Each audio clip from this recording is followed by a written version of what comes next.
Hello everybody and welcome to the channel. I'm Cassidy. If you're new here, it's really nice to meet you. And if you are returning, it's great to see you again. I really appreciate you coming back. So today we're going to be continuing with the Mortal Instruments series by Cassandra Clare with City of Fallen Angels. This is the bookmark I was using while reading it. It is Your from Spy Family. And as always, if you see me look down or off to the side, I'm simply referring back to my notes so I don't forget to tell you guys anything. So let's start with the back, what the little summary says about the book. The mortal war is over, and Clary Frey is back in New York. She's training to become a shadow hunter and to use her unique power. Downworlders and shadow hunters are at peace at last. And, most important of all, Clary can finally call Jace her boyfriend.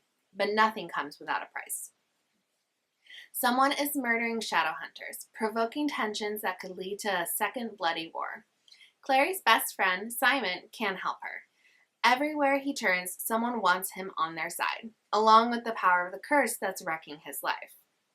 When Jace begins to pull away from Clary without explaining why, she is forced to delve into the heart of a mystery whose solution reveals her worst nightmare. She has set in motion a terrible chain of events that could lead her to losing everything she loves. Even Jace.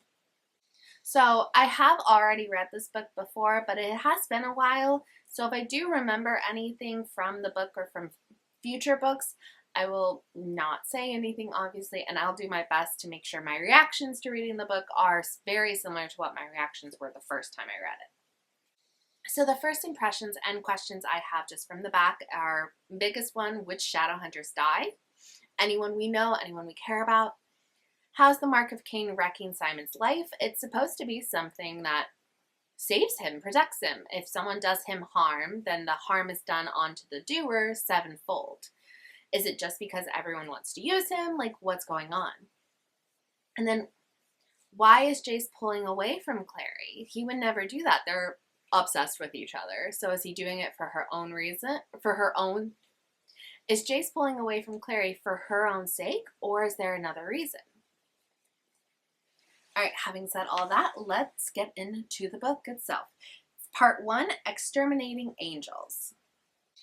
It starts out with revealing that Simon is actually dating both Maya, the werewolf girl, and Izzy, the shadow hunter. Yet he's told neither girl about the other. While he's out with Izzy, he gets pulled away by some human subjugates. Those are humans that willing and regularly feed vampires, and they're kind of immortal themselves just because of the side effects of feeding vampires, especially so consistently. And they're also extremely loyal to the vampire that they feed.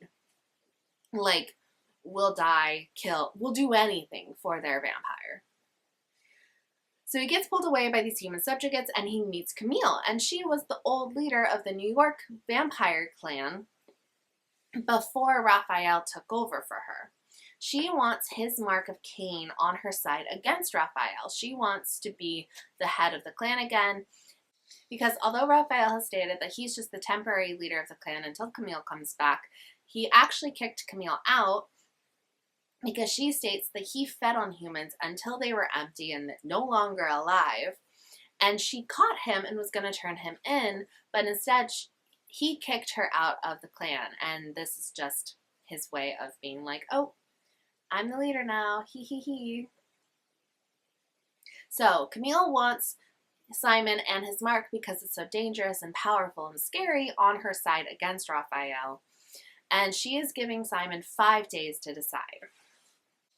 Clary is training to be a shadow hunter, much to Jocelyn, her mother's dismay and horror, honestly. But Clary wants it, and she's basically like, I'm a shadow hunter, like, I have it in my blood from both you and Valentine, her dad.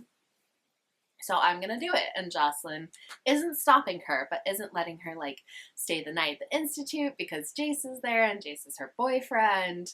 She's very protective of Clary still, which is fair. Clary's still a minor. She's like 17 or 16, so it's all very fair, and she dropped out of high school to do this. So I feel like any mother would be worried about it. Just because this is how shadow hunters are normally raised doesn't mean that's what Jocelyn wants. She never wanted it. That's why she had Clary's sight impaired. and why she enrolled her in human schools, but it's what Clary wants. Jace is also helping to train her, and they take any opportunity they can to be really cute and loving and very much in love and boyfriend-girlfriend. However, Jace does take Clary's training very seriously, even with the cute and loving moments. He wants Clary to be safe no matter what kind of situation she's in, especially if he's not there to protect her. There's almost no one at the Institute right now because a shadow hunter was found dead, so everyone's kind of dealing with that. Going to Simon, he gets attacked by some random mugger, and I don't know if he tries to stab him or shoot him, but the mugger then basically explodes because of the mark of Cain that's on Simon's forehead. He goes home after this, and his mom has found the stash of like animal blood that Simon keeps in the back of his closet in a little mini fridge. And his mom is like, "What is happening? I thought it was drugs." And he is in shocks. He tells her the truth, and it ends horribly. His mom is pretty religious. They're Jewish. And she like curses him out, says he ate Simon, that he's a monster. So Simon actually ends up hypnotizing his mom to just kind of fall asleep and forget that any of this even happened, and it works. He leaves right away because he's like, what happened? Like, that was awful. My mom just called me a monster. And that's a terrible, poor Simon. He loves his mom, and it is still him. He just happens to be a vampire, but he can still walk around during the day. He just can't eat food. He can't say the word God, and he needs blood to survive, but he's still himself. Simon actually ends up moving in with Kyle, who is the new lead singer of Simon's band that he's a part of with all of his friends, the really bad band that always changes names, and yeah, they're not great.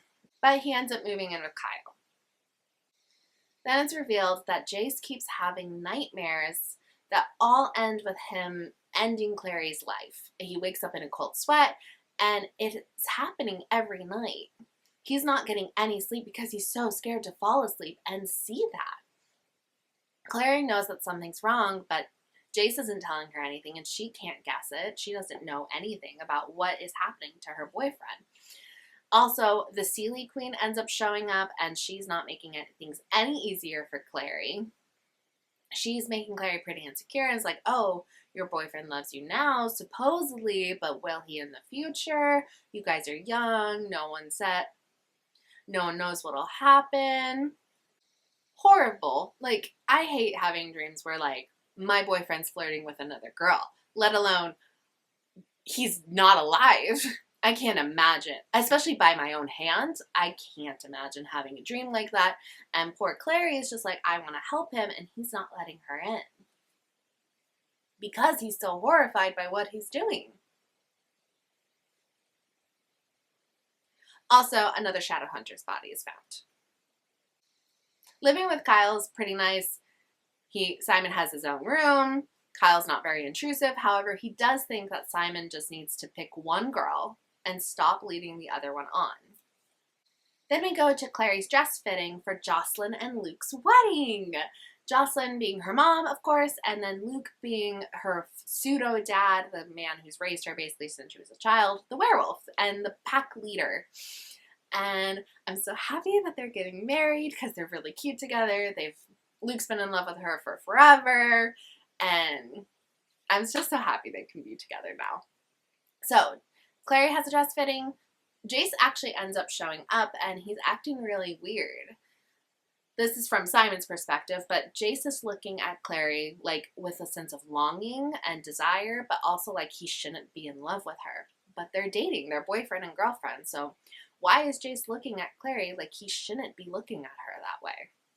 Of course, we know it's probably because of the nightmares, but he's not telling anybody. So everyone's like, Jace, what the hell are you doing? This is ridiculous. Then we see on the news that a baby was actually left at the hospital. Someone had abandoned it, and it makes everybody think of Jonathan Sebastian, who is, of course, Jocelyn and Valentine's first child, their son, and Clary's older brother. Simon is attacked again. This time, Jace actually steps in to try to, stop the attack, protect Simon. I don't know, Simon's protected, but seeing that happen when someone attacks him is traumatizing. It does happen to Simon gets attacked by 2 guys, and the explosion sevenfold thing does happen to one of them, and the other one runs away, seeing what happens to the first guy, which, fair. Oh, that's terrifying. Simon can see at one glance that Jace is not okay, so they go get food. Simon's not one to really pry, but he's like, let me kind of help take care of you. And then Jace meets Luke, the roommate, and reveals that Luke is actually a werewolf, which Simon had no idea about. We go back to Clary. She goes to the Institute to see Jace, but Jace, of course, isn't there. He's with Simon. But Luke is actually there, and he's talking to Maris. Maris is Alec and Izzy's mother. She also runs the New York Institute. Maris reveals that there was another Shadowhunter body found in werewolf territory. So that makes 1 in werewolf territory, 1 in warlock, and 1 in fairy. And all the Shadowhunters were ex-Circle members. The Circle being, of course, Valentine's inner group of people that were just not great, kind of evil a little bit. I say with Maris and her husband Robert having been ex-Circle members. However, they were very anti-Downworlder. Shadowhunters are the one true race. Like, it was very KKK. While talking about all the bodies, Clary actually gets an image in her head for a rune, so they go to put it on the body, and it's horrible. It, like, kind of brings him back to life, but he's not supposed to be alive, and it's not right. He says he's in pain. It's horrible. They are able to get the name Camille out of him, which, of course, is the vampire, but it's awful, and so Luke ends up pouring acid on the rune, which destroys it, and he goes back to just being a dead body. Luke tells Clary that if you can dismember or disfigure a rune in a significant way, then the rune loses its power. Kyle tells Jace and Simon that he is part of the Praetor Lupus, which is a pack of guardian werewolves, and their whole mission is to help wayward, orphaned, homeless Downworlders of all kinds. That means vampires, warlocks, werewolves, fairies, I guess. I don't know. I don't know if there are any wayward fairies, honestly, but all Downworlders, and make sure that they're doing okay and that they're not using their gifts and powers for evil.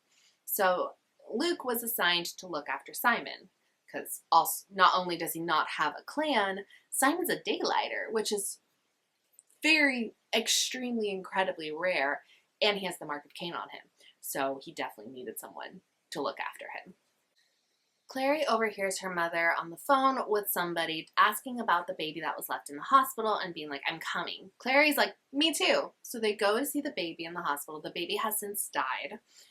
And they meet Katarina, who's Magnus's friend, the one we met in Red Scrolls of Magic. Alec had saved her from a falling part of the building, and she's a warlock like Magnus, and she's a big healer. So they go see the baby, and the baby's eyes are completely black, and its hands and maybe the feet are like claws. And Jocelyn reveals that that is exactly how Jonathan, looked when he was first born. So somebody is giving mothers demon blood to try to create more Sebastians. And that's horrifying. Jocelyn leaves in a huff. Katarina gives Clary the cloth that the baby had when it came in. Oh, that's terrifying. I can't even imagine what that would be like to see, especially in Jocelyn's case, with Sebastian having been that baby. Luke and Simon end up talking, and Luke asks Simon about Camille, and Simon fills him in on his conversation with Camille. So they decide to set a trap for her. Before that trap, however, Jace and Luke set a trap for the attackers that keep coming after Simon. I now understand why the Mark of Cain is ruining Simon's life, because dear Lord, this is a lot going on with this poor boy. And this trap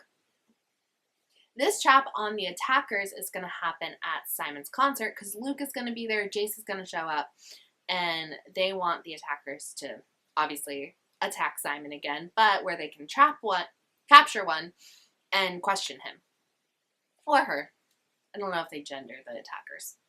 Maris and Luke fill Raphael in on their trap for Camille because he is the current head of the vampire clan, and Camille was the former. So they're like, hey, what's going on? Raphael reveals that Camille was drinking humans dry until they were no longer alive, and so he had to kick her out. He didn't want to give her to the Clave because he doesn't like the Clave, but he's like, you can't be the head of our clan. So what Camille told Simon Raphael was doing, Raphael is telling Maris and Luke Camille did, which honestly, I trust Raphael way more than Camille. In the Infernal Devices, Camille was dating Magnus, and she was just not a good person, and I don't trust her. No, not just because she wasn't a good lover to Magnus, but that is a big reason. Going back to Simon and his concert, he has not drank any blood in forever. He is losing it. Very dizzy, just not doing well. Like, if you don't have enough water and you're just dehydrated, but he's also starving at the same time. Claire ends up coming to the concert, sees Jace. Jace has like a freak out a little bit on her and says he can't leave her. He doesn't want to leave her and not be with her, but he can't be with her, and he can't even look at her. Claire is like, what the? She runs away because what the hell do you mean you can't even look at your girlfriend? I would be pissed. After the concert, Simon, being just not well, he actually ends up accidentally biting a young fan of his. She is obsessed with Simon specifically, tells people that Simon's her boyfriend. Her name is Maureen, and Simon bites her and drinks human blood for the first time ever. Luke is able to get Simon off Maureen. We find out Maureen is fine. Luke, oh no, shit, not Luke. Kyle! Fuck! Kyle's able to get Simon off Maureen. We find out later that Kyle just ends up kind of putting her in a taxi on the drive home. She thinks she just passed out in front of Simon and is really embarrassed, but she's fine. Simon has no practice drinking from humans, so he did a really bad job. It was messy, but he didn't get that much blood, honestly. Simon feels incredible after having drunk human blood for the first time. Like, everything's bright and loud and just vibrant, and he feels awful that he feels so good because he didn't want to hurt anybody, and he hurt Maureen, just an innocent young girl who was his fan. Maya and Izzy both show up after the concert, find out that Simon's been dating both of them at the exact same time, so both girls dump him, of course, and then Maya lunges at Kyle and like tries to claw his throat out and calls him Jordan. Jordan is her ex-boyfriend, the one who turned her into a werewolf. So crazy all around. Okay, now we are in part 2, For Every Life. So Simon lets Kyle, Jordan, explain exactly what's going on after finding out that Jordan is Maya's ex, the same ex that turned her into a werewolf. And Jordan states that one night at a party, he got bit by some weird, crazy guy and didn't think anything of it aside from the fact that this dude was obviously crazy. Until he started not being able to control any of his rage. Maya broke up with him, rightfully so. Even he says it. And then he did change. And it was his first change into a werewolf that he ended up biting Maya. He didn't mean to. The next day, he went to try to go see her and explain what was going on, but the Praetor Lupus got in front of him, stopped him from meeting her, and basically was like, join us. Prevent anyone else from hurting someone like you hurt Maya. And so he did. And then he states that he only took Simon's job because he saw that Maya's name was written in Simon's file. A werewolf and a vampire dating was extremely unusual. Clary ends up using a rune on the cloth that the baby was found in, and she gets an address. So she texts some number and tells her to meet her there and goes.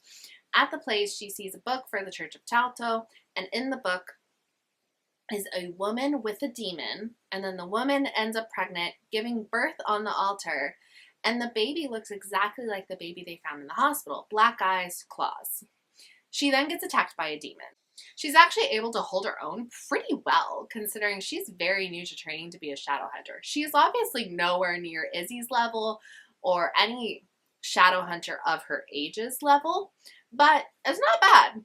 Izzy then comes. Izzy was the number that Clary had texted, and she ends up killing the demon and rescuing Clary. But again, Clary was holding her own pretty well. And then the two, well, Izzy's like healing Clary with runes. They end up talking about both Jace and Simon, because last Izzy saw, Clary and Jace were making out heavily in the alleyway after Clary had run away from him at the concert. Jace had followed, they made out. Izzy interrupted, Jace ran away. And Clary's like, I don't know what's going on with him, he's weird. Simon is on Izzy's mind. She's like, I don't know why this boy is affecting me so much. He is just a boy. At the same time that all this is happening, Simon reveals a note that says, come to this location, and it is the exact same address as the one Clary got and went to and fought the demon, or we're gonna kill your girlfriend. So he calls Maya, she's fine. He calls Izzy, she's fine. They are both pissed at him though and don't want to talk to him. And then he calls Clary because he spends so much time with her that he's like, oh my god, they think Clary's my girlfriend. Clary's fine. So he's like, I don't know what's going on. I think they're just trying to like pull one over on me. We're good. It's like, okay, cool. Simon then meets Camille with the intention of double crossing her, and he does. The shadow hunters come and they end up ending the lives of her human subjugates, and she genuinely mourns them. They've been with her for forever. She loved them in her own way. They were like her children, which is a little weird because it was definitely sexual in nature. But they've been with her for forever, and she did love them in her own weird, twisted way. They capture her, and she's like, I'm only going to talk to Magnus. Nobody else. You have to bring me Magnus Bane.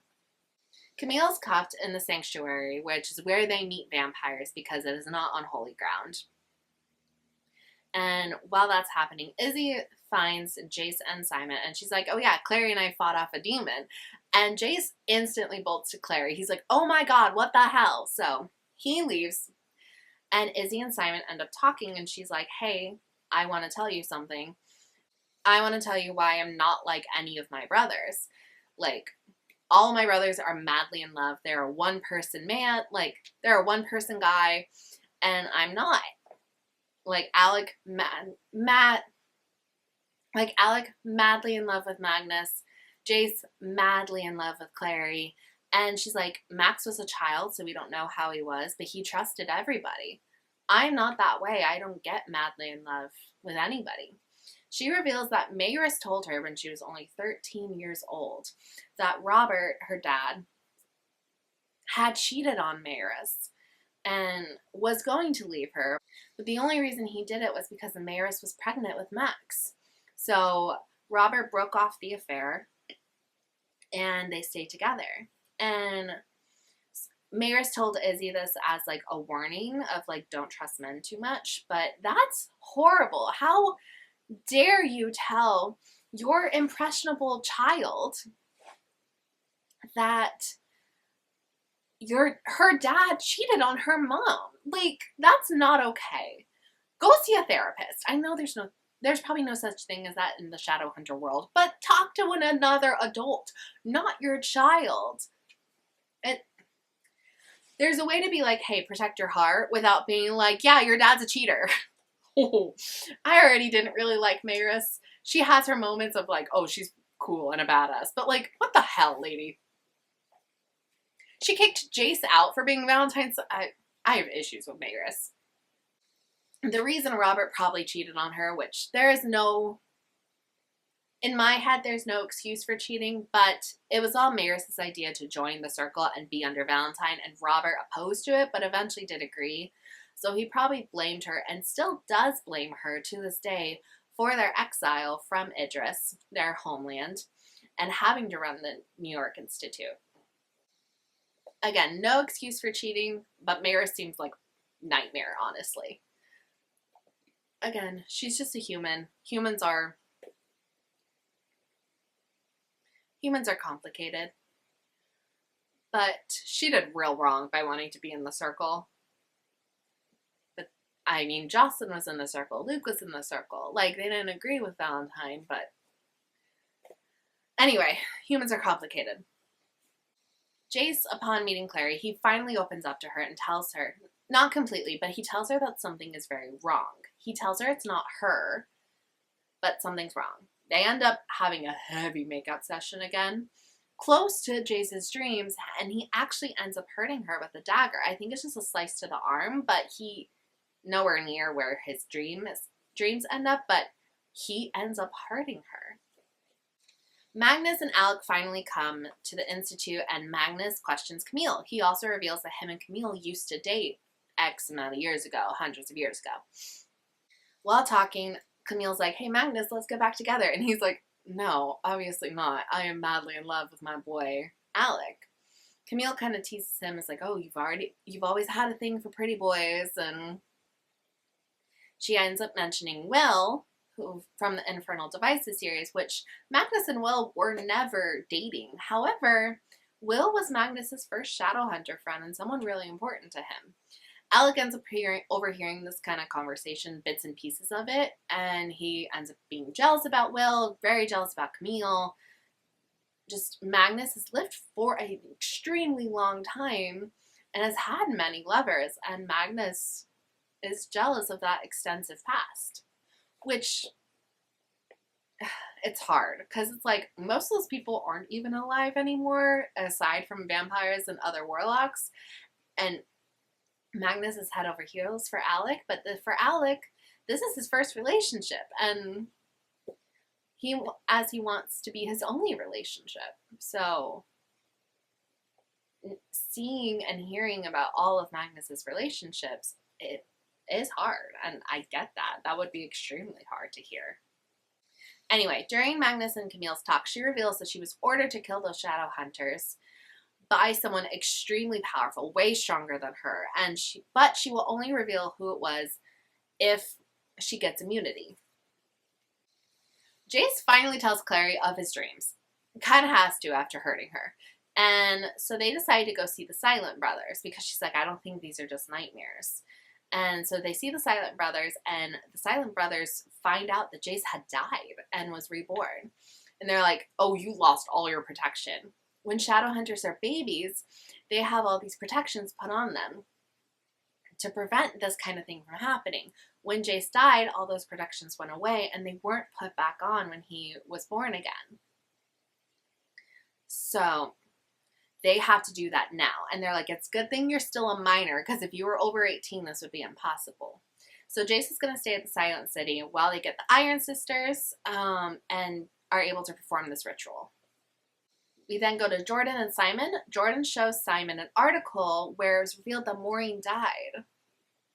She was found dead, and obviously not from Simon. Simon's bite didn't kill her. However, the girlfriend that letter was talking about was about Maureen. She would tell everybody that she was Simon's girlfriend, and they just kind of took her at that word and kidnapped her. But Simon didn't even think of Maureen being a possibility.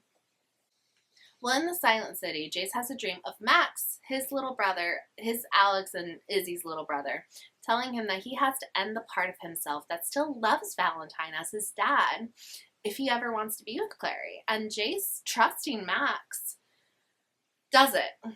And then the little Max tells Jace that Jace is finally his, and Jace feels an inexplainable amount of pain. Okay, now we go to Luke and Jocelyn's party. I think it's their wedding party, they just got married, if I remember right. Izzy invites Jordan and Simon because of everything that happened with Maureen and these attackers being crazy towards Simon. While there, Clary meets a fairy girl like Kaylee. She is a server at Talkies. They see her a lot. A server at a restaurant that they go to. I see her a lot. She comes and she gives Clary a bell that can summon the Seelie Queen. Really, it would transport her to the Seelie Queen. But she gives it to Clary and says, use it when you need it. The Queen is letting you have this. Obviously, anything that Clary needs, Seelie Queen will ask for payment. But just in case, Clary takes it. And then Clary talks to Jocelyn about Jace, and Jocelyn reveals that Jace actually reminds her a lot of Celine, who is Jace's biological mother. They are both extremely beautiful, but really vulnerable. Clary's like, what do you mean vulnerable? Jace is the strongest person I've ever met. And Jocelyn reveals that the world likes to destroy beautiful things. Magnus and Alec are at the party with everyone else, but they are fighting, and they're fighting because Alec can't get over Magnus's expansive past with lovers. He's jealous and he feels like he's not enough. And he keeps, anytime Magnus brings up somebody that he knew way back when, Alec is like, oh, did you date him? Were you guys lovers? And it's too much, honestly. Clary actually sees Jace and was like, what are you doing here? I thought you were supposed to be at the Silent City for a long time. And he's like, oh, it was easy. I'm all better. And he seems better. And is like, he asks Clary, would you love me if I was someone like Sebastian? And Clary's like, no, I wouldn't, because you wouldn't be you. If you were like Sebastian, you wouldn't be Jace. Jace then wants to put a rune on Clary and says that it'll link him forever, like the bonding ritual that happens at weddings and the bonding rune that ties two people together. And Clary lets him, but instead, she passes out. While all this is happening, Simon sees Maya and he apologizes to her for hurting her and tells her what Jordan told him about their past and how Jordan never actually meant to hurt her. Alec and Magnus actually talk a little more, and Alec tells Magnus that he's insecure because he feels like he is just an insignificant portion in Magnus's life, and to Alec, Magnus is everything. Izzy comes up, she says Camille escaped, and Maris wants Magnus there immediately, so Magnus has to leave before they can finish their talk. Maureen shows up as a vampire. Simon was not the one who turned her into a vampire, obviously, but she shows up as a vampire and is like, you're coming with me, and Simon kind of just lets this happen because he feels so bad about letting her die. She leads Simon to Lilith, who's the mother of all demons. Lilith obviously being Adam's first wife, who didn't obey him and so was sent out of the garden. Simon sees that she has Sebastian in a box preserved. Gross. After noticing that Simon's not there, nowhere to be found, Jordan, Izzy, Alec, and Maya all search for him. They start at Jordan and Simon's apartment, and they see his wallet where there was a card, where there was a business card for a promoter, and the name on the card is one of Lilith's many names. Alec goes through all the names, and Talto is one of them, and the Church of Talto was where Izzy and Clary fought that demon. Maya and Jordan kind of have a moment while searching, and Maya says that Simon told her that he didn't mean to hurt her, and she gets that, but she's hated him for such a long time that it's hard to not. Jordan is being great about all of this. He fully understands. He's not pushing her, which I appreciate. Lilith wants Sebastian back alive and states that because Jace came back to life and Light had someone that was able to come back, Dark needs someone too. So she asks Simon to bite him, drink his blood, give him blood, and bring him back. Simon says no, and that's when Jace walks in with Clary. And Jace is being mind controlled by Lilith. Those were the dreams he was having, and there's a rune on him that is letting that happen, and he's being fully possessed by her. Clary knows that it's not really Jace and can see that it's not really him, like at all. He's nowhere near close to how he normally is. And Clary tells Simon, don't bring Sebastian back, that's bad, Jace will never hurt me. And Lil's like, wanna bet? And makes Jace cut her neck with a dagger. And so Simon agrees to bring Sebastian back. The four arrive at the same building. That's Izzy, Jordan, Maya, and Alec. And in one of the rooms, they see a bunch of not alive babies, a ton. And everyone looks like the baby that was found in the hospital. Black eyes, claws for hands. There is a woman there who's extremely emaciated. And she states that Lilith brought them all from the streets. They were all homeless. And gave them her blood to be strong. And for a while they were really strong. She fed them, she clothed them, put a roof over their heads, so they're loyal to her. But the same thing that made them so strong is now killing them. She also reveals that Simon is there before she dies, and then a bunch of other people like her from this cult, Church of Talto, they attack. So the four of them, they end the lives of all these cult members, and Alec actually ends up finding Camille, who's chained up. Camille states that Lilith wanted the blood of shadow hunters and demon blood for all these cult members for the babies to have a like stronger likelihood of ending up like Sebastian and just being born not alive. She also tells Alec, I will tell you how you and Magnus can be together forever without you turning into a vampire if you set me free. And Alec actually does set her free, but she disappears because Izzy comes, and so she just dips. While Simon is drinking Sebastian's blood and straight up not having a good time, his blood is like poison to Simon, so Simon's like puking, like it's bad. Clary is actually able to slash the rune, the one that's controlling Jace, and disfigure it enough where Jace can actually fight against Lilith now. Jace realizes soon after all the fighting starts, and they fight for a while, hellhounds come. Clary is able to defend herself, fight off with the Morgenstern ring that she is wearing around her neck. That's the ring that Jace had given her a while ago. Jace realizes that him and Sebastian are linked, so if Jace dies, Sebastian does as well. So he makes us to jump off the roof, and that will absolutely kill him. But Lilith obviously doesn't want that because she wants Sebastian alive, and so she captures Clary and then starts whipping her. And Clary is like, I'm not going to scream, I'm not going to cry out in pain, because shadow hunters don't cry out in pain.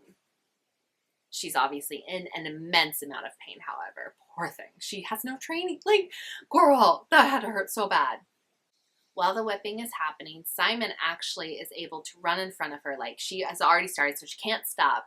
And then the whip hits him instead. And because of the Mark of Cain, it's sevenfold against Lilith, and she basically explodes into dust, which is very satisfying. Simon then carries an injured Clary away. Jace asks Simon to do it because he can't accept the fact that he hurt Clary. It was a cut, but he hurt her. And he can't accept that. He's so guilty, so Simon carries her, brings her to Alec. Alec heals her and is actually really sweet to her. He's like, hey, like, this isn't about you. Jace being like this is not about you. He is punishing himself, because the best way for Jace to punish himself is to not be around you. And I actually really like Alec and Clary's friendship now, because they are probably two of the people who love Jace the most. Alec is Jace's Parvati, and Clary's his girlfriend. And now that Alec is not in love with Jace anymore, they actually make really cute friends, and I'm very happy. Alec is such a sweet boy. He's such a sweet man. And I'm so happy that him and Clary are like friends and that he's so kind to her. But while these reunions happen, Izzy and Simon make up, which, yay, cute. Alec and Magnus make up, which thank God, because dear Lord, this couple gives me an ulcer. All these couples give me ulcers, if I'm being honest. Jace says that he's going to stay with Sebastian. This is all his fault. He's going to stay and make sure that the body doesn't go anywhere. Clary goes with him. And up there, they make up, reaffirm their love. Jace still feels incredibly guilty because of everything that happened and him hurting his girlfriend, the love of his life.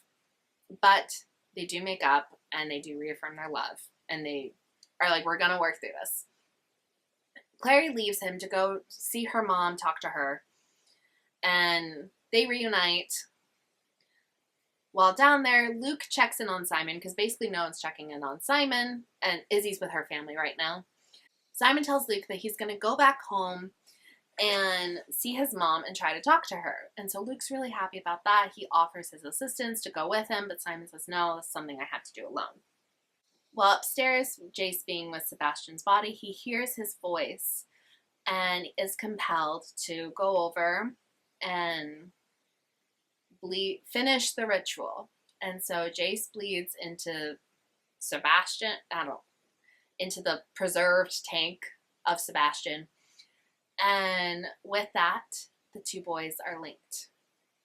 And that, my friends, is the story of City of Fallen Angels by Cassandra Clare. Crazy. What does the linking mean? Like, how exactly are they linked? Is it still true that if one dies, the other one does too? What's going to happen next? There's the question of Camille and Alec and Magnus being together forever without turning Alec into a vampire, because that's not something he wants. He doesn't want to be a downworlder. He wants to be a shadow hunter. And yeah, there's just a lot of couples and questions with every single couple. Maya and Jordan have moments, but Maya's still pissed at Jordan and is trying to remain so. Simon and Izzy. Simon's a vampire. Izzy's a shadow hunter. But they like each other. But it's not an intense love like it is for Alec and Magnus or Clary and Jace. So what's going to happen there? Then there's Jace and Clary. What does being linked mean for Jace and Clary? Like, is it any sensation? Like, if Clary kisses Jace, does that mean Sebastian feels that? Because that'd be disgusting. Please, if you've already read the rest of the series, don't comment spoilers. Or if you do, make it a massive warning that your comment is a spoiler. But what do you guys think is going to happen to all these couples? Do you think everyone's going to end up okay? Do you think there's going to be another person that we know and care about that dies? What questions do you have? What predictions do you have?